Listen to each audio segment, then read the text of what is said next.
നമുക്ക് രേവതിയുടെ സച്ചിയുടെയും നല്ലൊരു കഥ കേട്ടാലോ? വീഡിയോ ഇഷ്ടപ്പെടുവാണെന്ന് ഹൈപ്പ് ചെയ്യാൻ മറക്കരുതേ. ആദ്യമായി കാണുന്നവരാണെങ്കിൽ സബ്സ്ക്രൈബ് ചെയ്യാനും മറക്കരുത് കേട്ടോ. അങ്ങനെ നമ്മൾ കാണുന്ന വെഡിങ് ആനിവേഴ്സറി ഫംഗ്ഷനൊക്കെ അതിഗംഭീരമായിട്ട് തന്നെ നടക്കുന്നുണ്ട്. ആ സമയത്താണ് പ്രിയ അങ്ങോട്ടേക്ക് വരുന്നത്. പ്രിയനെ കണ്ടു കഴിഞ്ഞപ്പോഴത്തേനും ശ്രീകാന്ത് പറഞ്ഞു, എന്തിനാ പ്രിയമട ഇങ്ങോട്ട് വരേണ്ട കാര്യം ഉണ്ടായിരുന്നില്ല, ഈ വയ്യാത്ത കാലം വെച്ചോണ്ട്. അപ്പോഴേക്കും പ്രിയ പറഞ്ഞു, അതെ എനിക്ക് വേണ്ടിയിട്ടല്ലേ അത്ര ത്യാഗം സഹിച്ച് ശ്രീകാന്തിന്റെ ഹോസ്പിറ്റലിലേക്ക് കൊണ്ടുപോയത്. അപ്പൊ ശ്രീകാന്തിന് ഒരു ഫംഗ്ഷന് വേണ്ടിയിട്ട് എനിക്ക് വരാൻ പറ്റുമോ? സാരമില്ല. അല്ലെ ഇപ്പോഴെങ്ങനെയുണ്ടെന്ന് വർഷം വെച്ചു. ഇപ്പൊ കുഴപ്പമൊന്നുമില്ല, കുറച്ച് വേദന കുറവുണ്ട്, പിന്നെ ഹോസ്പിറ്റലിൽ പോയി മരുന്ന് മേടിച്ചുകൊണ്ട് വലിയ പ്രശ്നങ്ങളൊന്നും ഇല്ലാന്ന് പറഞ്ഞു. അങ്ങനെ അവരോടൊപ്പം നിന്ന് ഫോട്ടോസും കാര്യങ്ങളൊക്കെ എടുക്കുന്നുണ്ട്. ഈ സമയത്ത് ശ്രുതിക്കും ഒട്ടും ഇഷ്ടപ്പെടുന്നുണ്ടായിരുന്നില്ല. കാരണം ശ്രുതി നോക്കിക്കഴിഞ്ഞപ്പോഴത്തേനും തന്റെ ശ്രുതിയുടെ വെഡിങ് ആനിവേഴ്സറി ഫംഗ്ഷൻ ഒക്കെ ഉണ്ടായിരുന്നു. പക്ഷെ ആ സമയത്ത് ഇത്ര വില കൂടിയ ഗിഫ്റ്റ് ഒന്നും കിട്ടിയിട്ടില്ല. ഇപ്പോഴാടെ വർഷയുടെ അച്ഛനും അമ്മയും വർഷയ്ക്ക് വേണ്ടി ഡയമണ്ട് ഒക്കെയാണ് കൊണ്ടു കൊടുത്തിരിക്കുന്നത്. എങ്ങനെ സഹിക്കാൻ പറ്റും? ശ്രുതി അതിനെക്കുറിച്ച് ശ്രുതിയോട് പറയുകയും ചെയ്തു, നമ്മുടെ വെഡിങ് ആനിവേഴ്സറിക്ക് നമുക്ക് ഇങ്ങനെയൊന്നും കിട്ടിയിട്ടൊന്നുമില്ല. അപ്പോഴേക്ക് ശ്രുതി പറഞ്ഞു, അതിന് എന്റെ അച്ഛൻ ജയിലിലായിരുന്നല്ലോ, അല്ലെങ്കിൽ കിട്ടിയാനെന്ന് പറഞ്ഞു. ശരിയാ, ഇനിയിപ്പൊ അത് പറഞ്ഞിട്ട് എന്താവാനായിട്ടാ? ഇനി കിട്ടാനും പോകുന്നില്ലോ, എന്റെ അച്ഛൻ മരിച്ചു പോയില്ലെന്ന് വെച്ചു. അപ്പോഴേക്ക് ശ്രുതി പറഞ്ഞു, ഓ അപ്പൊ ശ്രുതിക്ക് അതാണോ എന്റെ അച്ഛൻ മരിച്ചു പോയാലുള്ള സങ്കടമല്ലേ, ഗിഫ്റ്റ് ഒന്നും കിട്ടാത്തതിന്റെ വിഷമമാണെന്ന് വെച്ചു. അല്ല അങ്ങനെയല്ല ശ്രുതി, ഞാൻ പറഞ്ഞതേ ഉള്ളൂ. സാരമില്ല, ഇനിയിപ്പം നിന്റെ അക്കൗണ്ടിലേക്ക് കോടികളായിരിക്കും വരാൻ പോകുന്നത്. കാരണം ഇനിയിപ്പൊ സ്വത്തുക്കളുടെ എല്ലാ അധികാരം നീയല്ലേന്ന് ചോദിച്ചു. കേസ് ജയിച്ചു കഴിഞ്ഞിട്ടുണ്ടെങ്കിൽ നിനക്ക് ഇനിയിപ്പം ഇതിന്റെ ഒന്നും ആവശ്യമില്ലല്ലോ, നിനക്ക് ഇഷ്ടം പോലെ സ്വത്തുക്കളല്ലേ കിട്ടാൻ പോകുന്നതെന്നൊക്കെ പറഞ്ഞു. ശ്രുതിക്കാണെങ്കിൽ ദേഷ്യവും സങ്കടവും വന്നു. പക്ഷെ എന്ത് ചെയ്യാൻ പറ്റൂ, എന്തേലും പറയാൻ പറ്റുമോ? ഇവനിപ്പോഴും സ്വത്തിലാ കണ്ണ്. എങ്ങാനും കിട്ടില്ലെന്ന് അറിഞ്ഞു കഴിഞ്ഞിട്ടുണ്ടെങ്കിൽ മിക്കവാറും തന്നെ ഉപേക്ഷിക്കുക പോലും ചെയ്യും. അതൊക്കെ ചിന്തിക്കാൻ പറ്റുന്നില്ല അപ്പുറമായിരുന്നു ശ്രുതിക്ക്. അങ്ങനെ കുറെ സമയം കഴിഞ്ഞപ്പോൾ എല്ലാവരും കൂടി സന്തോഷത്തോടെ ആഹാരമൊക്കെ കഴിക്കുന്നുണ്ട്. ആ സമയത്ത് മധുസൂദനാണെങ്കിൽ വല്ലാത്തൊരു ടെൻഷനോട് കൂടിയിട്ടാണ് കലാവതി അച്ഛമ്മയെ നോക്കുന്നത്. കാരണം മധുസൂദൻ നല്ല ഇടിപെട്ട് പണി തന്നെ കൊടുത്തിട്ടുണ്ടായിരുന്നല്ലോ. പിന്നെ ഒടുവിൽ പറയുകയും ചെയ്തു, ഇനി മേലാല് ഇത്തരം ഊടായ്പായിട്ട് ഇങ്ങോട്ടേക്ക് വന്നിട്ടുണ്ടല്ലോ, നിങ്ങൾക്ക് പൈസ ഉണ്ടെങ്കിൽ അത് നിങ്ങളുടെ കയ്യിലിരുന്നാൽ മതി. കൂടുതൽ അഹങ്കാരം കാണിച്ചുകൊണ്ട് എന്റെ കുടുംബത്തിൽ കയറി വന്നിട്ടുണ്ടെങ്കിൽ ഞാൻ വെറുതെ ഇരിക്കില്ല. രവീന്ദ്രനും ചന്ദ്രയൊക്കെ വെറുതെ വിടുമായിരിക്കും, പക്ഷേ എനിക്കത് വെറുതെ വിടാൻ പറ്റില്ലെന്ന്. മധുസൂദന് പേടിയുണ്ട്, ഇനി ഇവരെന്തേലും ചെയ്യുമോന്നൊരു പേടി. മുമ്പത്തെ പോലെ തന്നെ മർമ്മം നോക്കി വല്ല കുത്തും തന്നിട്ടുണ്ടെങ്കിൽ അതോടുകൂടി തീർന്നു, തന്റെ കാര്യത്തിലൊരു തീരുമാനം ഉണ്ടാകുകയും ചെയ്യും. അങ്ങനെ ഫംഗ്ഷനൊക്കെ അറ്റൻഡ് ചെയ്തിട്ട് എല്ലാവരും വീട്ടിലേക്ക് വരാനായിട്ട് ഒരുങ്ങുവാണ്. ഈ സമയത്ത് വർഷ ശ്രീകാന്തിന്റെ അടുത്ത് നിന്നിട്ട് ശ്രീകാന്തിനോട് കുറെ സോറിയൊക്കെ പറയുന്നുണ്ട്. ശ്രീകാന്തെ, ശരിക്കും പറഞ്ഞ എന്റെ ഭാഗത്തായിരുന്നു തെറ്റ്, ഞാൻ അങ്ങനെയൊന്നും ചെയ്യാൻ പാടില്ലായിരുന്നു, ഞാൻ കാര്യങ്ങളൊക്കെ ചോദിച്ച് മനസ്സിലാക്കണമായിരുന്നു. ഈ സമയത്ത് ശ്രീകാന്ത് പറഞ്ഞു, അത് നിന്റെ എടുത്തുചാട്ടോ, ഞാൻ അങ്ങനെയൊക്കെ പോകുന്ന നിനക്ക് തോന്നുന്നുണ്ടോന്ന് ചോദിച്ചു. വർഷ പറഞ്ഞു, അത് പിന്നെ എന്റെ സ്ഥാനത്ത് വേറെ ആരാണെങ്കിലും പെട്ടെന്ന് അങ്ങനെയൊക്കെ ചിന്തിക്കുള്ളൂ, പിന്നെ ഞാൻ അവിടെ നിന്ന് കാര്യങ്ങളൊക്കെ ചോദിച്ച് മനസ്സിലാക്കണമായിരുന്നു. ശരിക്കും പറഞ്ഞാല് ഇപ്പം സച്ചേണ്ണും രേവതിയെടുത്തും കാരണമാണ് നമ്മൾ വീണ്ടും ഒന്നായത്, അല്ലായിരുന്നെങ്കിലോ ശരിക്കും എനിക്ക് ആകെപ്പാടെ വിഷമം ഉണ്ടായിരുന്നൊക്കെ പറഞ്ഞു. ശ്രീകാന്ത് പറഞ്ഞു, അത് ശരിയാ. വർഷ പറഞ്ഞു, നമുക്കൊരു ഗിഫ്റ്റ് കൊടുക്കണ്ടേ അവർക്ക്? നമ്മുടെ ജീവിതത്തിൽ എന്തൊക്കെ പ്രശ്നങ്ങൾ വന്നിട്ടുണ്ടെങ്കിലും ആ സമയത്തല്ല അവരാണ് ഇടപെടുന്നത്. അത് കേട്ടപ്പോ ശ്രീകാന്ത് പറഞ്ഞു, അത് ശരിയാ, ഗിഫ്റ്റ് കൊടുക്കണമെന്ന് പറഞ്ഞു. അങ്ങനെ അവർ രണ്ടുപേരും കൂടെ കൂടിയിട്ട് രേവതിക്ക് ഒരു ഗിഫ്റ്റ് ഒക്കെ വാങ്ങുന്നുണ്ട്. പക്ഷെ ഇതൊന്നും സച്ചിൻ രേവതിയായിട്ട് അറിയുന്നുണ്ടായിരുന്നില്ല. അങ്ങനെ ഫംഗ്ഷൻ എല്ലാം കഴിഞ്ഞ് അവര് വീട്ടിലേക്ക് വന്നു.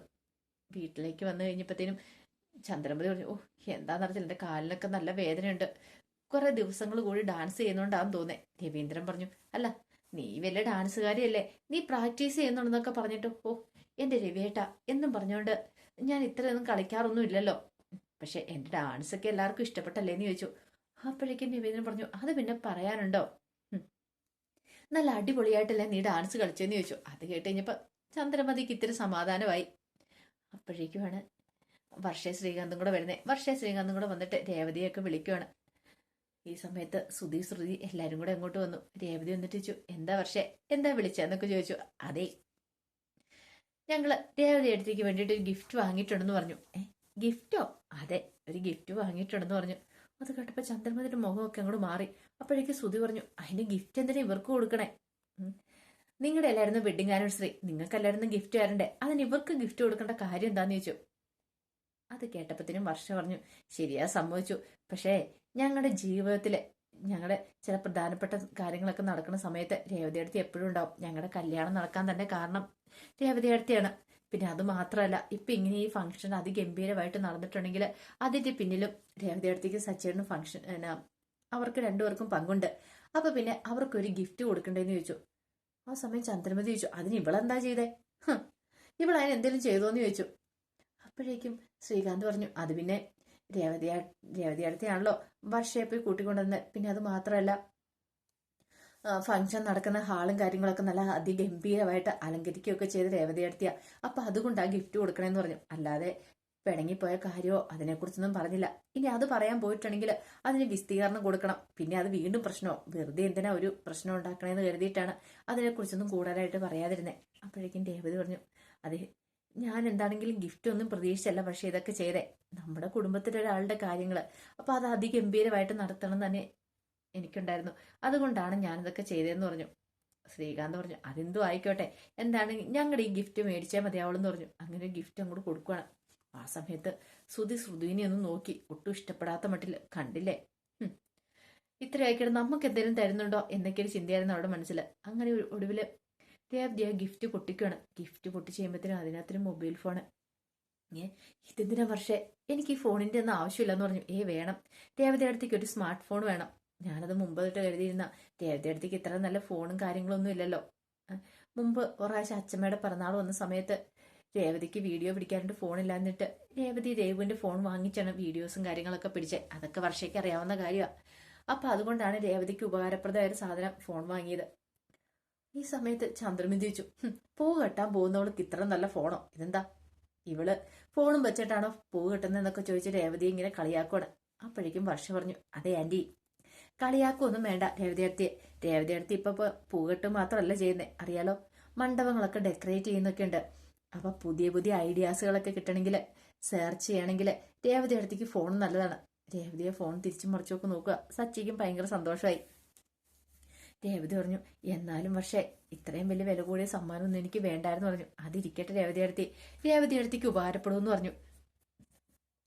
പിന്നീട് രേവതി വന്ന് വർഷയെ കെട്ടിപ്പിടിക്കുന്നുണ്ട്. ആ സമയത്ത് വർഷ പറഞ്ഞു, അതെ ശരിക്കും പറഞ്ഞാല് എനിക്ക് ചേട്ടത്തിയോ അഞ്ചത്തിയോ ആരുമില്ല. പക്ഷെ ഇവിടെ വന്നു കഴിഞ്ഞപ്പോഴത്തേനും എനിക്കൊരു ചേച്ചിനെ കിട്ടിയത്. എന്റെ ചേച്ചിക്ക് ഞാൻ കൊടുക്കുന്നതായിട്ട് ഞാൻ കരുതുന്നുള്ളെന്നൊക്കെ പറഞ്ഞു. രേവതിക്കും സച്ചിക്കും ഭയങ്കര സന്തോഷമായി. പക്ഷെ ചന്ദ്രമതിയുടെ മുഖമൊക്കെ അങ്ങോട്ട് മാറി. ഇവിടെ തനിക്കൊന്നും വാങ്ങിച്ചു തരത്തില്ല, ഇപ്പോൾ ഇവൾക്കെല്ലാം വാങ്ങിച്ചു കൊടുക്കുന്നുണ്ട്. ഇവർ രണ്ടുപേരും തമ്മിലുള്ള അടുപ്പം അതത്ര ശരിയായിട്ടുള്ള കാര്യമല്ലെന്ന് മനസ്സിലായി. എങ്ങനെ ഈ കൂട്ടുകെട്ട് തകർത്തേ മതിയാവുള്ളൂ. പിന്നീട് വർഷ ശ്രീകാന്ത് മുറിയിലേക്ക് കയറിപ്പോയി. രേവതി സച്ചിയും കൂടെ മുറിയിലേക്ക് വന്നു കഴിഞ്ഞപ്പോഴത്തേനും രേവതി സച്ചിയോട് പറഞ്ഞു, കണ്ടില്ല സച്ചേട്ടാ, വർഷയ്ക്ക് എത്രമാത്രം സ്നേഹം എന്നോടെന്ന്. അത് കേട്ടപ്പോൾ സച്ചി പറഞ്ഞു, ശരിയാ, വർഷയ്ക്ക് മാത്രമല്ല ശ്രീകാന്തിനും ഉണ്ട്. മറ്റേ പാർലർത്തിയെ സുധിയെ പോലൊന്നും അല്ല. എന്തേലും നമ്മൾ ചെയ്തു കൊടുത്തിട്ടുണ്ടെങ്കിൽ അതിൻ്റെതായ നന്ദിയും കടപ്പാടും ഉണ്ടാവും. പക്ഷെ മറ്റവരങ്ങനെയല്ല. എന്തേലും ഉപകാരം നമ്മൾ ചെയ്തു കൊടുത്തിട്ടുണ്ടെങ്കിൽ നമ്മൾ തിരിഞ്ഞു കൊത്തത്തുള്ളൂ. അതിപ്പോഴും നല്ല എപ്പോഴത്തെ അനുഭവമാണെന്ന് പറഞ്ഞു. രേവതി പറഞ്ഞു, അല്ലെങ്കിൽ ഞാൻ എന്തേലും ആർക്കെങ്കിലും ചെയ്തു കൊടുത്തിട്ടുണ്ടെങ്കിൽ അതിങ്ങനെ ഗിഫ്റ്റുകളൊന്നും പ്രതീക്ഷിച്ചല്ല സച്ചേട്ടാ, നമ്മുടെ കടമയാന്ന് കരുതിയിട്ടാ ചെയ്തു കൊടുക്കുന്നേ. സച്ചി പറഞ്ഞു, അതൊക്കെ ശരിയായിരിക്കും, പക്ഷെ കൊടുത്താൽ കൊല്ലത്തും കിട്ടുമെന്നാണല്ലോ പറയണേ. നീ വർഷയ്ക്ക് വേണ്ടിയിട്ട് കുറെ കാര്യങ്ങളൊക്കെ ചെയ്തു കൊടുത്തു. അപ്പം വർഷ പ്രത്യുപകാരമായിട്ട് നിനക്ക് ഫോൺ തന്നു. അതിനകത്ത് ഇപ്പം പ്രത്യേകിച്ചൊന്നും ഇല്ലാന്ന് പറഞ്ഞു. പക്ഷെ സന്തോഷമുണ്ട്. നിനക്ക് ഫോൺ ഇല്ല എന്നുള്ള പരാതി തീർന്നല്ലോ. രേവതി പറഞ്ഞു, ശരിയാ, എനിക്കൊരു ഫോൺ മേടിക്കണമെന്ന് മനസ്സിൽ ആഗ്രഹമൊക്കെ ഉണ്ടായിരുന്നു. പക്ഷെ അതിനുള്ള പൈസ ഇല്ലാത്തതുകൊണ്ടാ. കാരണം ഇത്തിരി പൈസ കിട്ടിക്കഴിയുമ്പോഴത്തേനും അതുകൊണ്ട് കുടുക്കിക്കകത്തിട്ട് വെക്കും, എത്രയും പെട്ടെന്ന് മുറി പണിയാനായിട്ടെ.